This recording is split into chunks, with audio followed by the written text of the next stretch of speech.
영광의 세대 6-1 깨끗한 마음으로 시작하라. 당신에게 어떤 은사가 있든 마지막 날에 그 모든 것은 불타버리고 연기처럼 사라져 버릴 것이다. 천국에서는 치유도 예언도 지혜의 말씀도 필요 없다. 심지어 믿음마저 필요 없다. 이 모든 것은 이 땅에서 살아갈 때 필요한 은사이기 때문이다. 천국에선 필요 없어도 이 땅에선 꼭 필요한 것들이다. 그러므로 성경에 기록되었듯 우리는 끈질기게 그리고 열정적으로 영적 은사들을 추구해야 한다. 그런데 우리가 추구해야 할 가장 중요한 것은 사랑이다. 사랑은 물건도 아니고 감정도 아니다. 사랑은 인격이다. 참 사랑이신 그분의 이름은 예수 그리스도이다. 그러므로 우리는 끈질기게 그리고 열정적으로 예수님을 추구해야 한다. 그분을 닮아가기를 갈구해야 한다. 이 같은 깨달음은 당신의 패러다임을 바꿀 것이다. 이렇게 당신이 예수님을 닮아갈 때 당신의 삶을 향한 하나님의 약속은 더 빠른 속도로 성취된다. 하나님의 친구가 되고 싶은가? 그러면 깨끗한 마음 갖기를 사모하라. 성경은 이렇게 말한다. 주께서 그러하신 것 같이 우리도 이 세상에서 그러하니라. 과거에 주께서 그러하셨던 것 같이가 아니라 지금 주께서 그러하신 것 같이이다. 즉 과거 시제가 아니라 현재 시제이다. 잠언 23장 26절을 보라. 내 아들아 내 마음을 내게 주며 내 눈으로 내 길을 즐거워할지어다. 언제나 하나님께 마음을 드려야 한다. 그런 후에야 하나님의 길을 분별할 수 있다.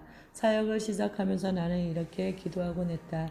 주님, 저는 이것을 하고 싶습니다. 저것을 하고 싶습니다.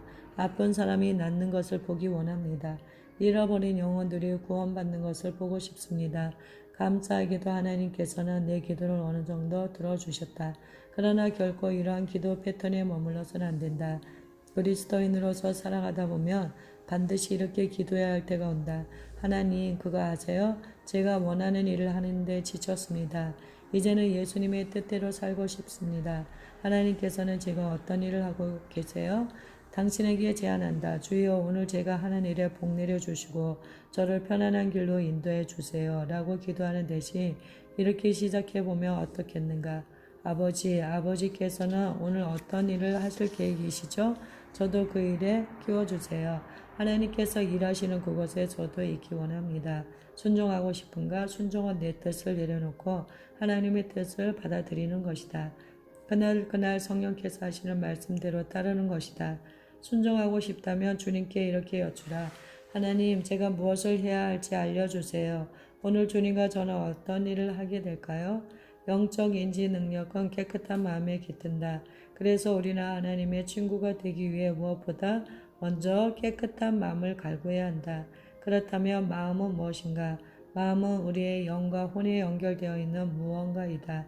사실 마음을 정의하기란 쉽지 않다.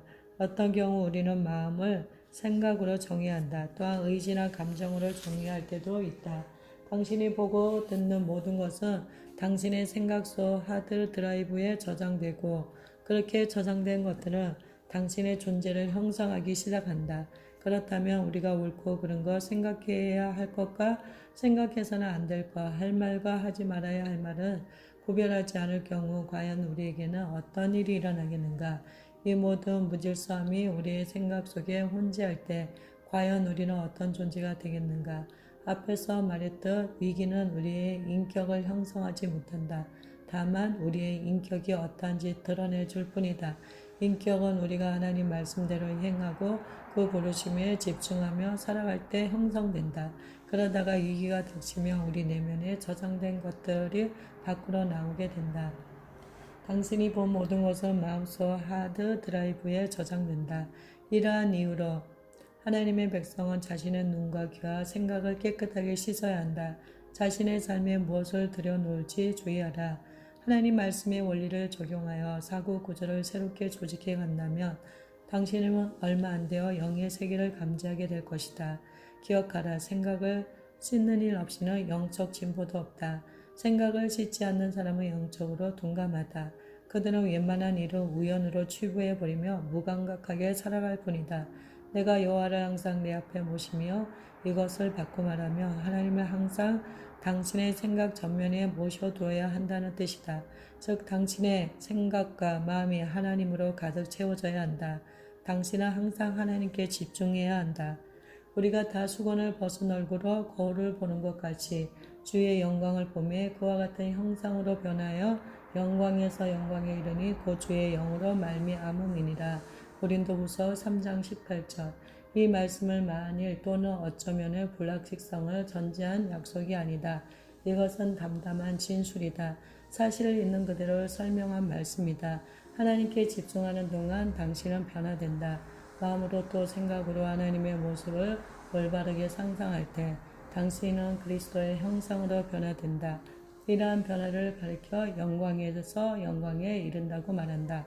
무엇을 보든 당신은 그 모습대로 변화될 것이다. 무엇에 집중하든 당신은 그대로 변화될 것이다. 끊임없이 무언가에 집중하면 그것은 당신의 정체로 굳어진다. 이러한 이유로 히브리서의 기자는 예수님을 바라보라고 명령했다. 또한 히브리서 11장 27절은 모세에 대해 설명하기를 보이지 아니하는 자는 보는 것 같이 하여라고 하였다. 핵심은 우리의 눈이 열려 주님을 바라보는 것이다. 주님을 바라보는 것이 왜 그렇게 중요한가? 다시 한번 말한다.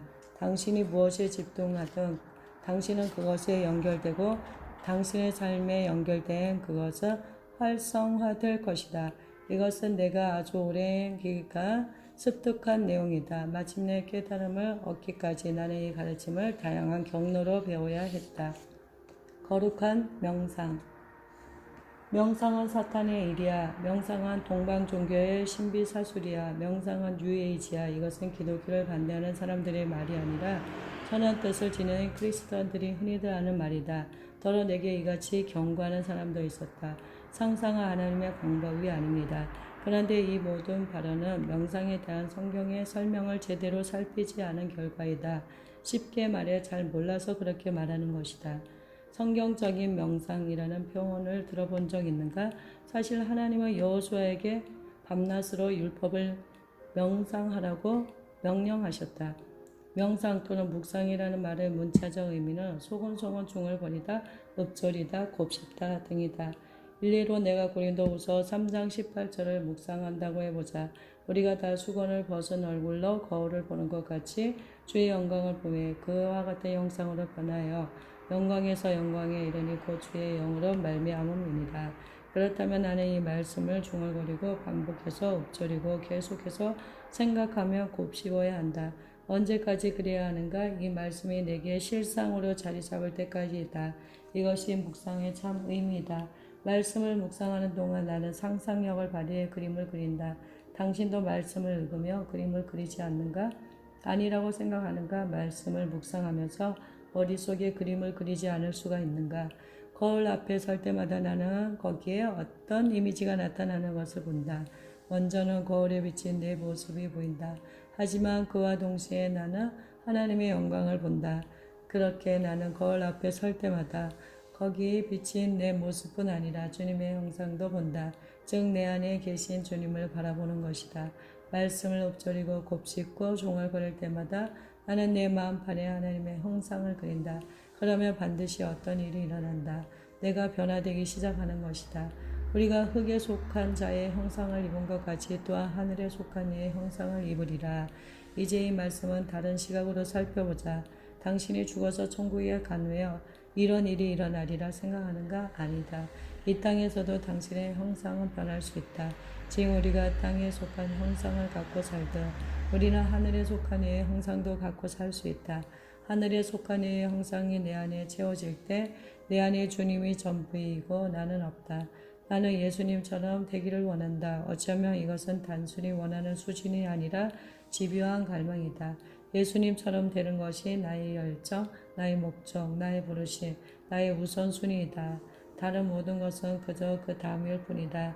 하나님 안에서 그 많은 체험을 해보고 하나님 말씀을 삶에서 적용해보며 초자연적 영역에서 성장한 나는 더 이상 그 어떤 것에도 마음을 두지 않는다. 내 마음의 유일한 소원은 천사를 보는 것도 천국을 보는 것도 아니다. 초자연적인 표적, 이적, 기사 등 이 모든 것들도 내 소원은 아니다. 내가 갈망하는 한 가지는 예수님을 아는 것, 그분을 닮는 것이다. 상상을 회복하다. 우리가 흙에 속한 자의 형상을 입은 것 같이 또한 하늘에 속한 이의 형상을 입으리라. 이 말씀의 의미는 무엇인가? 거울 앞에 서면 당신은 거기에 비친 자신의 모습을 보게 된다. 그러나 성경은 당신의 모습이 아니 예수님의 모습이 나타날 것이라고 말한다. 다시 고린도후서의 말씀을 살펴보자. 우리가 다 수건을 벗은 얼굴로 거울을 보는 것 같이 주의 영광을 보매 그와 같은 형상으로 변하여 영광에서 영광에 이르니 곧 주의 영으로 말미암음이니라. 당신은 영광에서 영광으로 그리스도의 형상으로 변화된다. 하나님의 말씀이란 거울 앞에 설 때 우리는 그리스도의 형상을 보게 된다. 성경은 그렇게 말한다. 하지만 거울은 그리스도의 형상이 아닌 당신의 모습을 반사시키지 않는가? 거울 앞에 설 때 우리는 우리 자신의 모습을 보지 않는가? 그렇다 해도 실망하지 말고 우리 안에 계신 예수님의 모습을 올바르게 그려야 한다. 그러면 무언가가 시작된다. 당신의 모습이 변화될 것이다. 그렇게 마음의 눈으로 주님을 그리기 시작할 때 당신은 거울 앞에 선 예수님의 형상으로 변화된 자신의 모습을 보게 된다. 그렇게 거룩한 변화가 일어난다. 이것이 하늘에 속한 이의 형상을 입는 핵심이다. 당신 안에 계신 주님을 바라보라. 그러면 자신이 바라보던 주님의 모습대로 변화될 것이다. 자신의 이미지를 주님의 이미지와 바꾸라.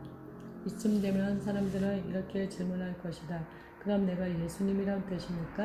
아니다. 당신은 예수님이 아니다. 다만 당신은 예수님 안에 그분의 몸 안에 거하고 있다. 하지만 더 이상 당신의 자신의 소유가 아니라 하나님께서 엄청난 값을 지불하고 당신을 사셨기 때문이다.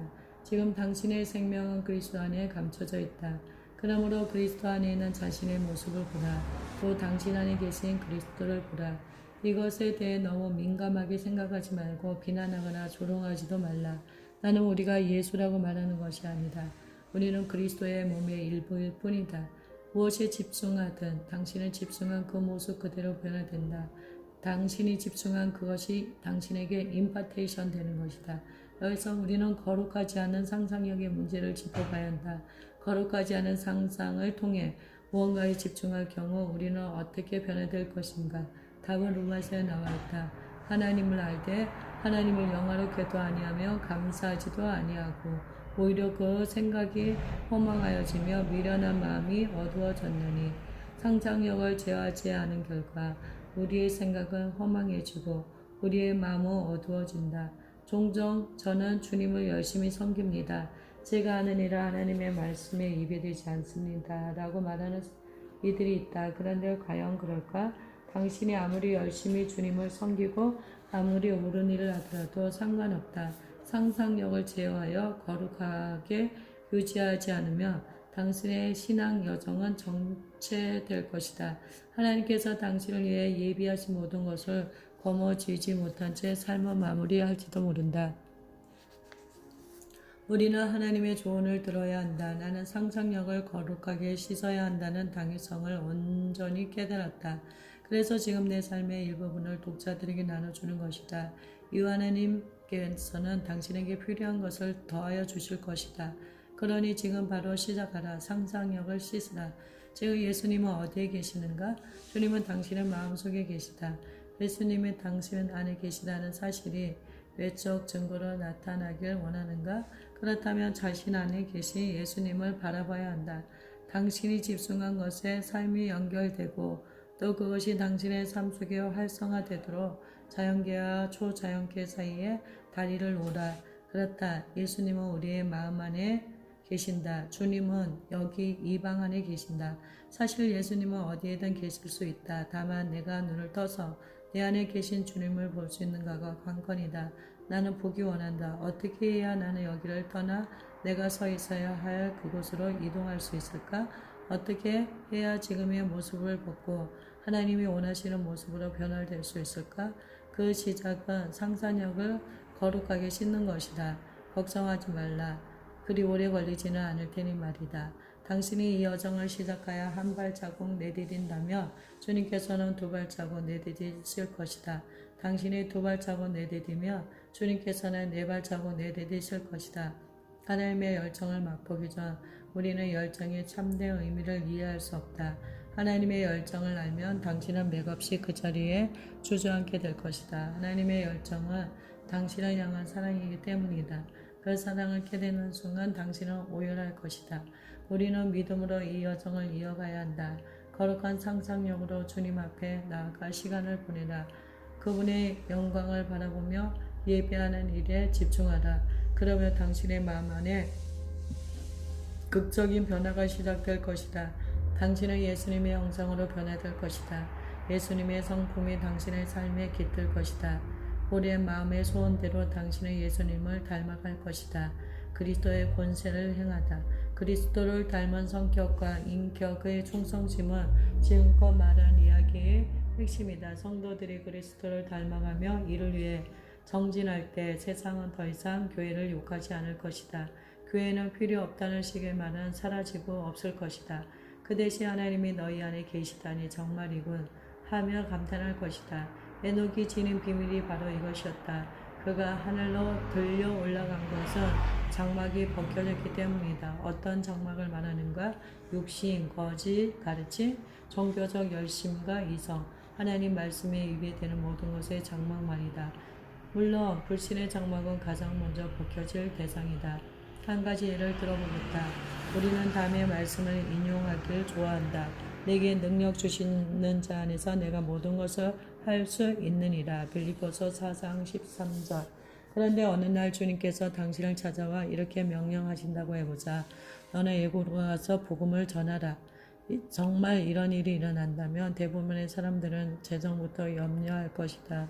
주님 어쩌죠? 저는 가진 돈이 없는데요. 이후 그 명령에 순종하지 못할 여러 다른 이유들을 작성하여 주님께 올려드린다. 이때 주님께서 하지만 너는 모든 일을 할 수 있다고 말하지 않았느냐고 되물으신다면 당신은 뭐라고 대답할 것인가? 우리는 유창하게 말씀을 외우지만 그 말씀을 믿지도 순종하지도 않는다. 본질상 성경의 모든 약속은 우리의 소유이다. 그러나 실상 우리는 그 약속을 소유하지 않는다. 왜 그런가? 약속을 믿지 않기 때문이다. 정말 하나님께서 영광 가운데 그 풍성한 대로 당신의 모든 필요를 채워주시리라 믿는가? 은행 잔고가 아닌 하나님을 내 자원으로 생각하여 의지할 수 있겠는가? 다시는 돈을 신뢰하지 않을 수 있겠는가? 자신의 직장을 재정의 원천으로 생각하지 않을 수 있겠는가?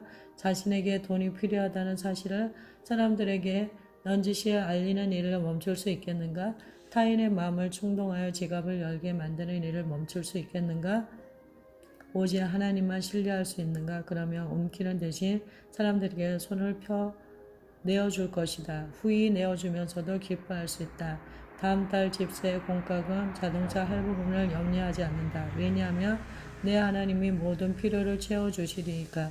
이것이 당신의 고백이자 신앙의 자세일 것이다. 물질을 심어야 물질을 거둔다는 말에서 더 이상 신경 쓰지 않아도 된다.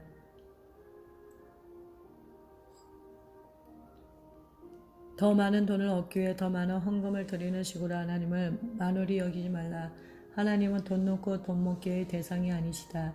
우리는 오직 하나님을 신뢰하면 된다. 왜냐하면 성경에 이 약속이 기록되어 있기 때문이다. 너희는 먼저 그의 나라와 그의 의를 구하라.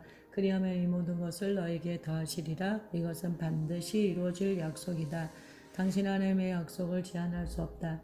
지금 내가 무슨 말을 하는지 이해하겠는가? 진심으로 하나님 말씀을 믿는다면 지금과는 다르게 살아야 하고 다르게 행동해야 한다는 뜻이다. 주님을 따르며 살아갈 때 하나님 말씀에 대한 우리의 신뢰는 나들이 견고해질 것이다.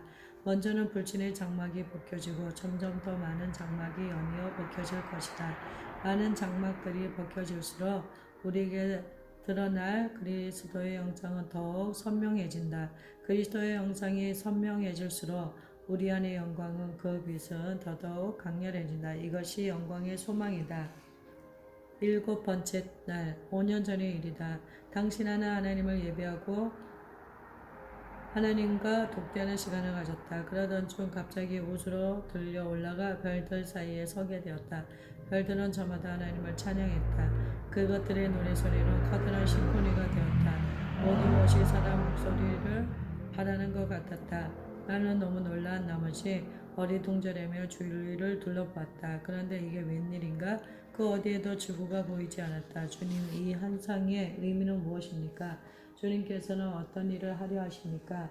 나는 주님께 여쭙고 주님은 내게 이동 물리학을 가르쳐 주셨다. 불신의 장막이 가장 먼저 해결해야 할 문제였다. 아담의 7대 손 에녹이 이 사람들에 대하여도 예언하여 이르되 보라 주께서 그 수만의 거룩한 자와 함께 임하셨나니 이는 무사람을 심판하사 모든 경건하지 않은 자가 경건하지 않게 행한 모든 경건하지 않은 이가 또 경건하지 않은 죄인들이 주를 거슬러 한 모든 완악한 말로 말미암아 그들을 정죄하려 하심이라 하였느니라. 주님께서는 하루가 천년 같고 천년이 하루 같다는 예수님께서 성육신하여 역사의 무대에 나타나신 때부터 지금 이 시대까지 2000년이 지났다. 그러나 하나님께는 이틀 정도 지난 것이다. 그러니 예수님의 초림부터 계산할 때 현재 우리는 셋째 날 오전 시간대를 살아가는 셈이다. 이제 시간을 좀 더 거슬러 올라가 아담의 시대로부터 계산해보자. 그러면 지금까지 인류는 6일을 보낸 것이 된다. 그리고 현재 우리는 7일째 오전 시간대를 살아가고 있다.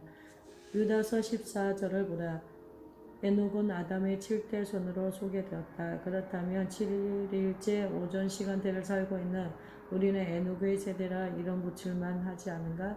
에녹은 어떤 사람인가? 그는 하나님과 동행하다가 산채로 들려 올라간 사람이다. 하나님은 사람을 외모로 판단하지 않으신다. 우리 또한 하나님과 동행하며 에녹처럼 들려 올라갈 수 있지 않겠는가? 이것은 우리의 삶 속에서 하나님이 행하실 수 있는 일이다. 우리에게서 나타날 그리스도의 형상이 얼마나 선명한지는 우리의 마음이 얼마나 깨끗한지에 달려있다. 또한 주님의 얼굴을 보기에 얼마나 많이 연습하는가에 달려있다. 생각해보라. 주님을 자주 올바르게 그리는 사람의 마음이 깨끗하지 않을 수 있겠는가? 기름 부음. 피지섬의 어느 교회에서 일주일 내내 컨퍼런스를 인도하던 중 나는 심한 감기에 걸렸다. 따뜻한 섬이고 열대 기후인데 감기에 걸린다는 것이 말이 되는가? 하지만 감기 때문에 녹초가 되었고 지속되는 위열로 매일 밤 끊임없이 땀을 흘렸다. 컨퍼런스를 마치고 숙소에 돌아와 침대에 누우며 침대가 땀으로 흥건해 젖을 지경이었다. 지독한 감기를 달고 지내느라 누적된 피로가 이만저만이 아니었다. 거반 죽은 느낌이랄까? 나는 침대에 누운 채 치유를 간구했다. 그리고 주님께서 치유해 주시리라 믿었다. 하지만 감기는 낫지 않았다. 게다가 내가 머물던 집의 아이들 3명이 모두 수두에 걸렸다. 일정을 마치고 우리가 그곳을 떠난 날 아이들의 어머니는 수두에 걸린 3 자녀를 데리고 내가 묵었던 방으로 올라왔다. 그리고 아이들을 침대에 누웠는데 놀라운 일이 벌어졌다. 아이들이 침대에서 이리저리 뒹굴거리는 동안 수두가 깨끗이 나은 것이다. 참으로 놀라운 이야기였다. 하지만 그 이야기를 들은 순간 나는 섭섭한 감정을 감추지 못했다. 그래서 하나님께 항의했다. 잠깐만요 하나님. 저는 거기서 아파 죽을 뻔했다고요. 왜 저는 치유해 주시지 않으셨습니까? 주님께서 말씀해 주셨다. 그곳에 머물던 매일 밤 내가 기도하고 중보하는 동안 내 안에 있던 기름 부음이 침대를 적셨다. 그리고 아이들의 엄마의 믿음이 그 기름 부음에 연결되었다. 그래서 아이들이 나았던 것이다. 말씀을 듣고 나니 섭섭한 감정은 금세 사라져 버렸다. 이 그림을 좀 더 확정해보자. 현재 당신은 하나님의 기름 부음 안에 푹 잠겨있다.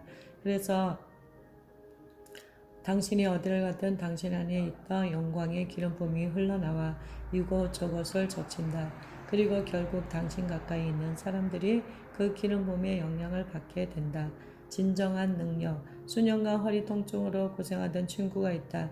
오래전 그는 허리를 심하게 다쳐 마사지 치료사를 찾아갔다. 우리가 사는 작은 마을에 있는 마사지 치료소는 뉴에이지 음악을 틀어놓고 아로마 테라피를 하는 곳뿐이었다.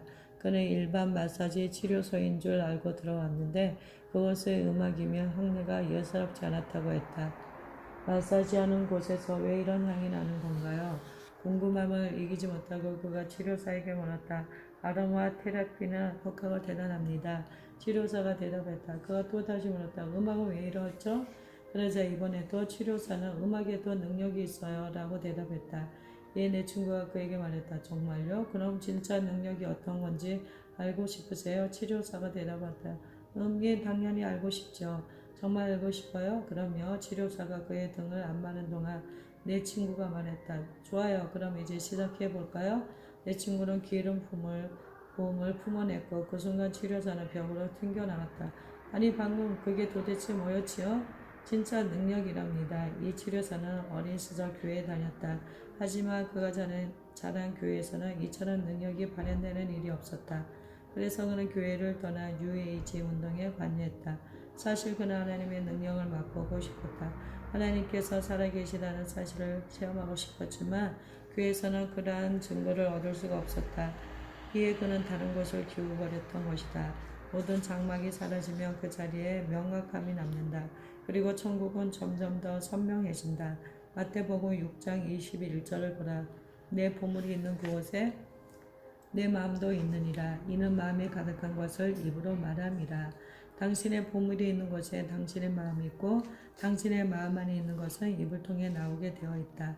눈은 몸의 등불이다. 만일 당신의 눈이 한결같다면 온몸이 빛으로 가득할 것이다. 하나님이 빛이시다. 당신이 하나님께 눈을 고정한다면 당신의 삶은 빛으로 가득하게 될 것이다. 그러나 당신의 눈이 악하면 당신은 어둠에 갇혀 살게 될 것이다. 당신 안에 빛이 어두우면 이는 당신의 눈이 하나님이 아닌 다른 곳에 고정되어 있다는 뜻이기 때문이다. 귀신을 쫓아내다. 한 번은 북아일랜드 벨파스트에서 친구들과 이야기를 나눌 기회가 있었다. 나는 이 시대에 주님께서 행하실 일에 대해 이야기했다.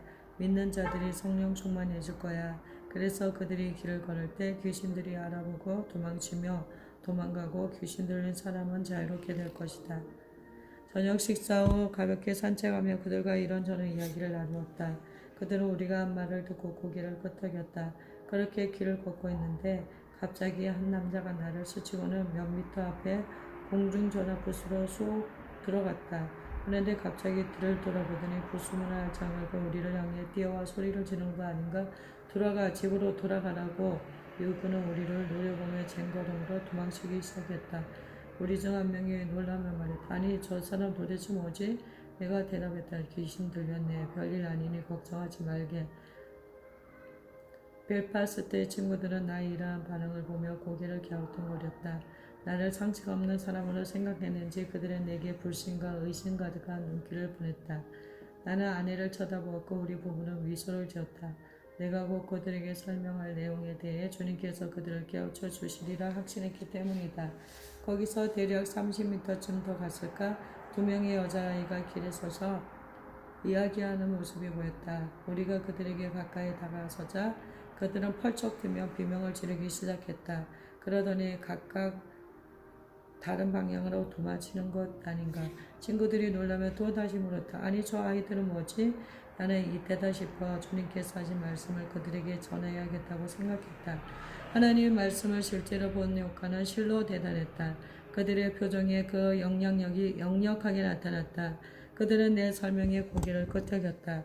우리가 사는 이 시대의 실체가 어떠한지 생생하게 경험한 것이다. 하나님의 임재 안에 머무는 연습을 통해 이러한 원칙들을 시행한 결과 우리 주변에서 비범한 현상들이 일어나기 시작했다. 우리는 초자연적인 존재이다. 다만 그것을 깨닫느냐 깨닫지 못하느냐가 문제인 것이다. 우리는 이 사실을 깨닫고 예수 그리스도 안에서 우리의 유업을 찾기 시작한 초자연적인 존재들이다. 기억하라. 예수님께서 우리를 가시든 귀신 들린 사람이 가장 먼저 반응했다는 사실을 말이다.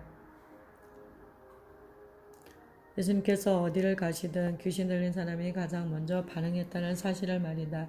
우리는 예수님의 몸이다. 우리는 그분의 몸된 교회이다. 그러므로 우리가 가는 곳에도 이와 동일한 일이 일어나야 옳다. 이런 일은 비상이 아니라 일상이어야 한다.